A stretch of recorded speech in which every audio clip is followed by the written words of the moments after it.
What's up, superstars? It's your boy D-Boy Stills, and I'm back with another one. Now, I know you're having issues with writer's block, so in this video, I'm discussing how to beat writer's block with 8 effective techniques to follow so you would never, let's say it again, you would never have to worry about writer's block again. Word. All the information that you need is right in this video, and we're gonna jump right into it right after the intro.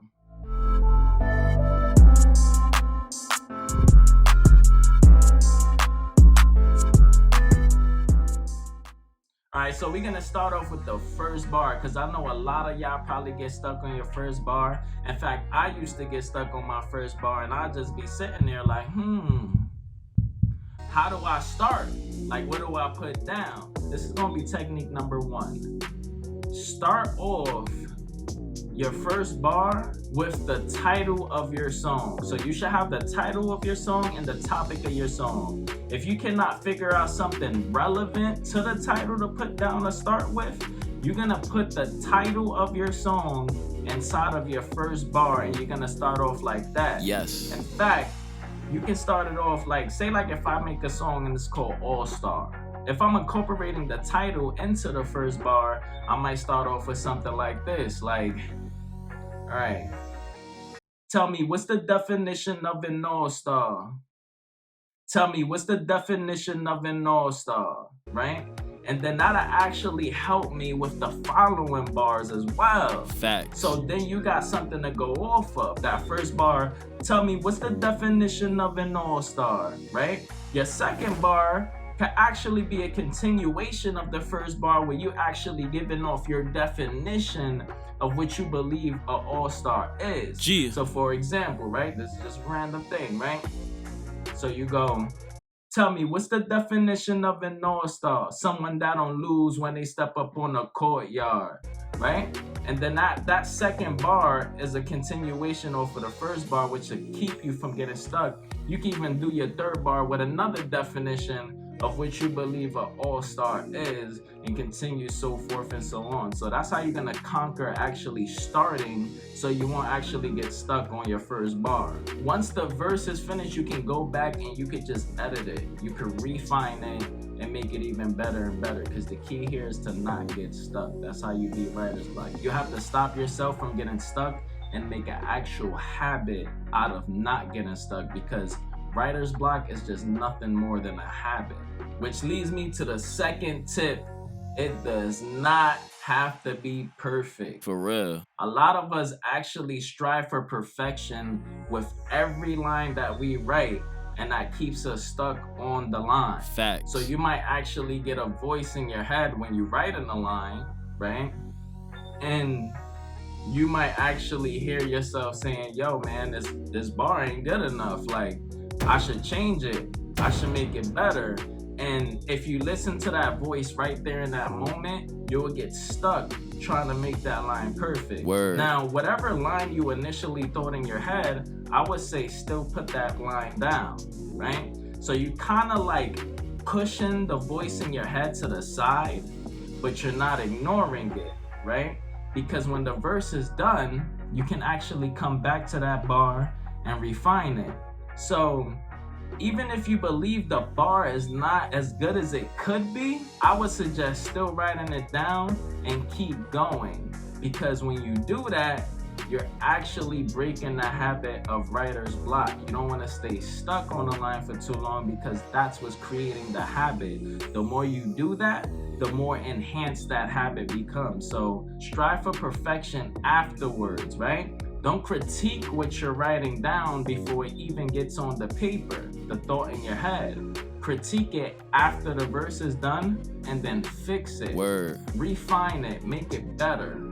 All right, so think of it as freestyling, right? And freestyle is another technique I'm gonna actually get into. But think of it as freestyling, right?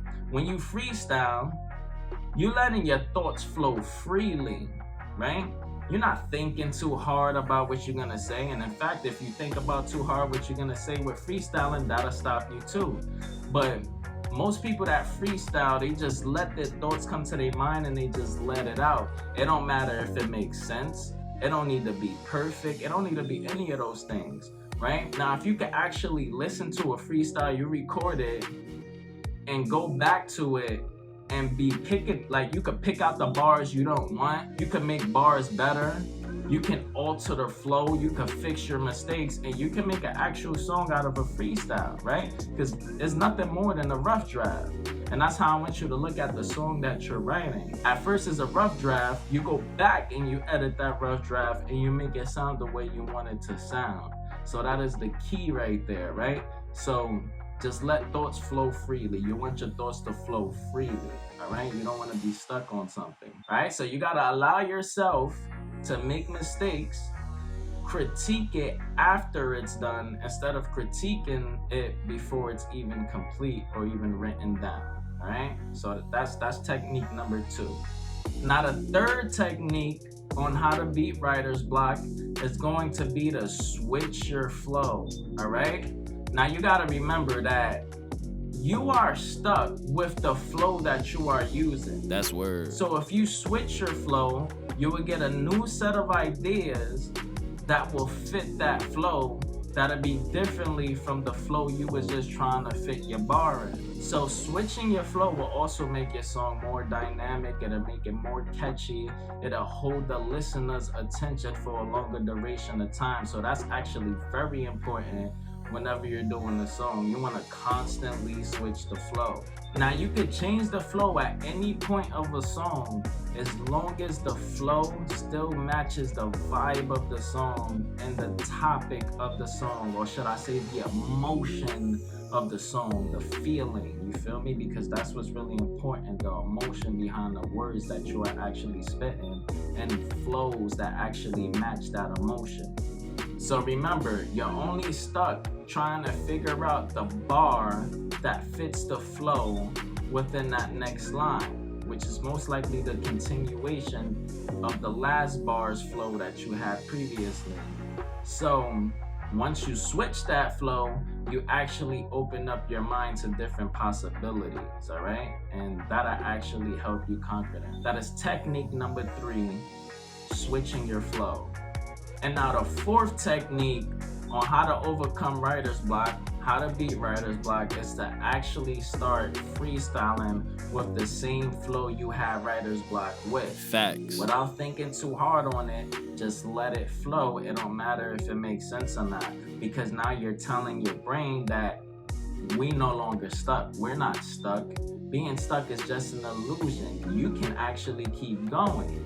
You see what I'm saying? So what you want to do is freestyle, which will actually make your thoughts flow with more ease. Because remember, when we get stuck, we're only stuck because we're thinking too hard on it, or we're striving for perfection.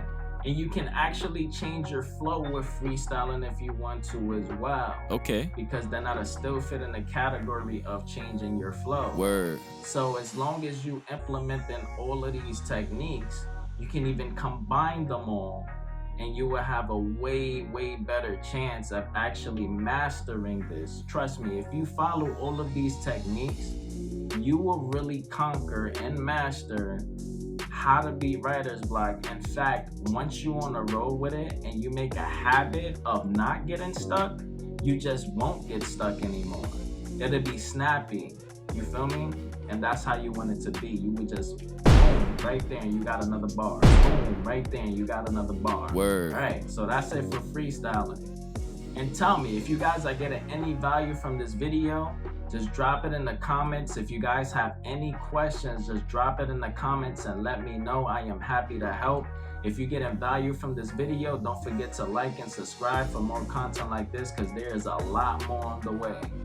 All right, technique number 5 is to write to different parts of the beat. Now remember, you don't always have to write from the beginning of the beat to the end of the beat. You can actually start in different sections of the beat. So say like the verse is first, then the chorus, then the verse and the chorus, right? You can actually start off with the chorus. You dig? Even though the chorus is not in the beginning of the beat, you can start off with the chorus. Say one of the main things you should know is the format of the beat. So you know where the verse is at, you know where the chorus is at, right? The chorus is usually the part of the beat where the most instruments are playing all at the same time. Some people choose to do different parts of the beat, but I recommend doing the chorus where all of the instruments are playing at once. So you can actually start off like that. Or if you got the chorus and then the verse, you can start off with the verse. In fact, you could be writing a verse, and if you get an idea for the 8 to 12 bar, but you're not even on that bar yet, still write it down. For real. Because like I said, it don't have to be from beginning to end. You could blend whatever you write prior to that with bars 8 through 12. Facts. You could just blend it all together. If the flow is hitting right, it will all blend, so you wouldn't have to actually worry about that, all right? Not only that, but you can actually add pieces of your chorus to your verse. You dig? Which is very important. It's a very catchy way to actually get people prepared for the chorus, especially if they really feeling the chorus. The chorus is very catchy. That's what you want to do. Now, you don't always have to do this, but in certain songs, it actually goes with it. That's something you have to have a good ear for, to know if you're putting the chorus in the verse, what part of the verse to put it at. Word. And it has to feel right. You have to have a good ear for it, all right? So that's one thing you can do right there. If you get stuck on a part of a verse, you can actually add 1 or 2 bars from the chorus into the verse, and that'll make it even more catchy. You know what I mean? So that's actually a really good thing that y'all should try to implement if y'all get a writer's block at some point.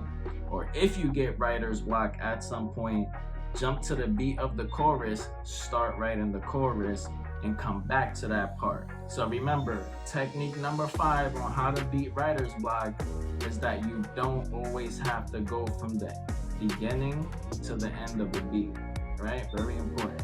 Now, tip number 6, right? And this is another important one as well. You want to make sure that you are actually comfortable with the beat that you are writing to. Facts. Now, how do you know if you're comfortable with a beat that you're writing to? It's a good question. Now, you want to make sure that what you're writing about matches the vibe of the beat. That is just so important, right?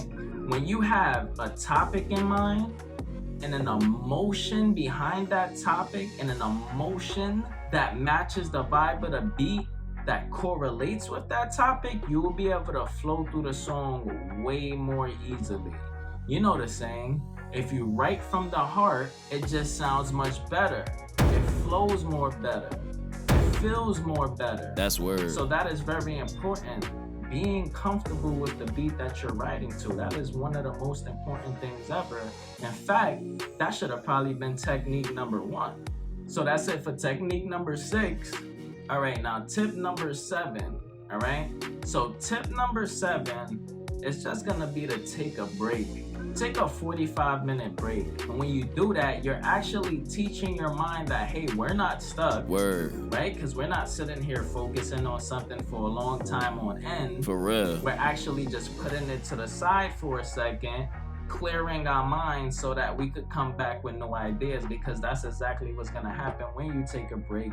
You're gonna come back twice as strong now. Gee. All right? Don't put it off for days. Trust me, you do not want to do that. Nope. That is a bad habit that is being set in when it comes to writing, because your brain is paying attention and they're saying, okay, this is the process of writing now. So you will subconsciously sabotage yourself, all right? So you do not want to do that. You want to stay very consistent with it when you're writing a song, okay? So when you take a break, your subconscious mind is still thinking about the lyrics that still fit that part of your song. Gee. So take a break, just relax, perform a different activity, do something else. Don't think about it. And when you come back, you will have a fresh bunch of new ideas that are actually hit right with that song. New flows, new lyrics, new thoughts. So tip number 8 on how to beat writer's block is actually going to be enhancing your vocabulary, which is very important. Now, when we enhance our vocabulary, we actually have more words to work with. Maybe when you're stuck, you can't figure out a word that'll rhyme with the last word of your last bar. So when your vocabulary is enhanced, you will have more words to work with and you'll be less likely to get stuck, all right? And that was technique number 8 on how to beat writer's block. which was enhancing your vocabulary. Now, I'm pretty sure you want to know the science behind all of this on how this is actually going to work, right? And I think that's very important. So let's put it like this, right? Writer's block is nothing more than a habit. So every time you write a song and you stay stuck on a specific bar, you are creating a habit of being stuck, especially if you start doing it over and over and over again and start putting songs off. For real. So that is a habit that is being formed. These techniques are actually gonna break the habit of stopping and focusing too hard on one lyric, because that's now you're creating a habit of writer's block, right? These techniques are to get you past that habit. So every time you actually implement one of these techniques on how to beat writer's block, you're training your brain to believe that you are no longer stuck, instead of training your brain that you are stuck, because that's what we're doing here, right? Yes. Now, every time you freestyle, right, instead of staying stuck on a specific bar, you letting your brain know that, hey, we're not stuck, we could keep going, and then boom, that writer's block is gone. That's facts. Right? It's gone for that moment, because your brain is starting to realize that it's not really actually stuck. It's just the illusion of being stuck. Facts. Right? So that's very important. You're breaking a habit. If you continuously do this, I'd say for you could do it for a few days. Some people it'll take more than that. But I say no longer than 30 days of writing music, because that's how long it takes for you to break a habit, and it takes 90 days for you to master whatever that habit was, to make sure it never comes back again, all right? So like I said, I'm not gonna make it seem like, hey, this is an overnight thing. You have to keep doing it in order to conquer it. You have to make a new habit out of not being stuck and being fluent when writing, and you have to master that habit. So that's all, y'all. That's how you beat writer's block, with these 8 effective techniques that you should follow. Thanks for watching. Don't forget to like and subscribe. I'm gonna be providing a lot more content with valuable information just like this one, all right? So stay tuned. Peace. I make reality the way I want it. I make reality the way I want it. I make reality the way I want it. I make reality the